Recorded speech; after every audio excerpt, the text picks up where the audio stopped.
ఎక్కడా వెనకడుగు లేదు. ఇంకా కొంతమంది అంటున్నారు వీడియోలు అన్నీ డిలీట్ అయిపోతున్నాయి అంటున్నారు. నేను ఎక్కడో ఎవరో అడిగితే చెప్పాను, డిలీట్ అయిన ఒక్క లింక్ ఏదైనా ఉంటే మాకు పంపించండి, ఇగో పలానా వీడియో డిలీట్ అయిందని. ఎట్టి పరిస్థితిలో ఒక వీడియో కూడా డిలీట్ అవ్వడం అంటూ ఉండదు. న్యాయస్థానం, ప్రజలు ఒక న్యాయం వైపుగా మేము పనిచేస్తూ ఉంటాము.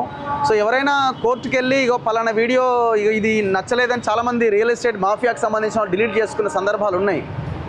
అట్లా పోయిన వీడియోలు తప్పితే మా దాంట్లో మాకు మేముగా డిలీట్ చేసిన వీడియోలు ఏమీ లేవు, ఉండవు. ఎవరైతే ఈ కామెంట్స్ పెడుతున్నారు, కొన్ని శాటిలైట్ ఛానల్స్ కూడా, శాటిలైట్ అని చెప్పుకునే ఛానల్స్ కూడా అసలు నాకు నోటీస్ రాలేదు, ఆ సమయానికి ఆల్రెడీ ఆ యూట్యూబ్ ఛానల్ మీద కేసు అయిందని పోస్టులు పెడుతున్నారు, అంటే బ్రేకింగ్స్ చేస్తున్నారు. ఇంత దుర్మార్గంగా వ్యవహరిస్తే ఎట్లా? కొంతమంది అయితే ఇక అయిపోయింది, ఏరివేత కార్యక్రమం స్టార్ట్ అయిందని పెడుతున్నారు. ఏరివేత అంటే ఎవరు ఏరివేత? మేము ఒకటే ఏమంటున్నామంటే, మేము పనిచేసే దాంట్లో ఒక 10% పనిచేయండి ప్రజల్లోకి వచ్చి. మీరంతా సోషల్ మీడియాలో ఈ చిల్లర పోస్టులు పెట్టేవాళ్ళు, మేము ప్రజల్లో ఉండి ఉదయం 7 గంటల నుంచి రాత్రి 8-9 గంటల దాకా మేము పనిచేసే దాంట్లో మీరు ఒక 10% పనిచేయండి, ప్రజలకు చాలా మంచి జరుగుతుంది. ఈ పోస్టులు పెట్టి విద్వేషాలు రెచ్చగొట్టి చిల్లర పోస్టులు పెట్టడం వల్ల ఉపయోగం లేదు. నేను వాళ్ళకి ప్రధానంగా చెప్పదలుచుకున్నాను. నేను